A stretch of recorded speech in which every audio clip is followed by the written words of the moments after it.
दर्पण news. Hindu जनजागृती समितीची केंद्र सरकारकडे निवेदनाद्वारे मागणी. हिंदू मंदिराविषयी जातीय विद्वेष पसरवून आतंकवादाला प्रोत्साहन देणाऱ्या झाकीर नाईकला आंतरराष्ट्रीय आतंकवादी घोषित करा.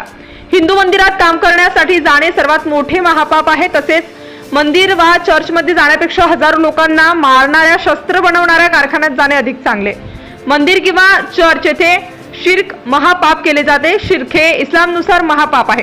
अल्लाने स्पष्टपणे म्हटले आहे की मी कोणालाही माफ करू शकतो, पण शिर्क केलेल्याला कधीही माफ करत नाही. अशी अनेक आक्षेपार्ह वक्तव्ये इस्लामिक रिसर्च फाउंडेशनचे डॉक्टर झाकीर नाईक यांनी हुडा टीव्ही नावाच्या युट्यूब चॅनलवर मुलाखत देताना केली आहे. यातून कोट्यावधी हिंदूंचे श्रद्धास्थान असलेल्या हिंदू मंदिराविषयी समाजात जातीय विद्वेष, घृणा आणि शत्रुत्वाची भावना पसरवून आतंकवादाला प्रोत्साहन देण्याचे दुष्कृत्य झाकीर नाईक याने केले आहे.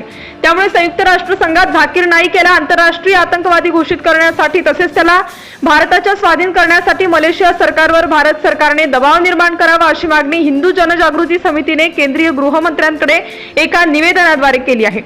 हिंदू जनजागृती समितीच्या वतीने हुपरी येथे नगर परिषदेत प्रशांत तराळ आणि पोलीस ठाण्यात केंद्रीय गृहमंत्र्यांच्या नावाने निवेदन सादर केले आहे.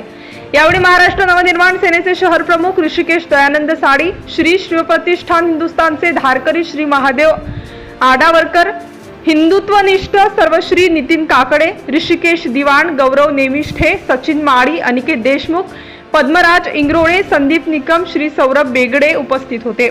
केंद्र सरकारने आतंकवादी संघटना म्हणून बंदी घातल्यानंतरही झाकीर नाईक आणि इस्लामिक रिसर्च फाउंडेशन यांचे फेसबुक, ट्विटर, इंस्टाग्राम आदी सर्व अनेक सामाजिक माध्यमांवरील सर्व अकाउंट सुरू आहेत. ती सर्व त्वरित बंद करण्यात यावी अशा मागण्याही यावेळी करण्यात आल्या.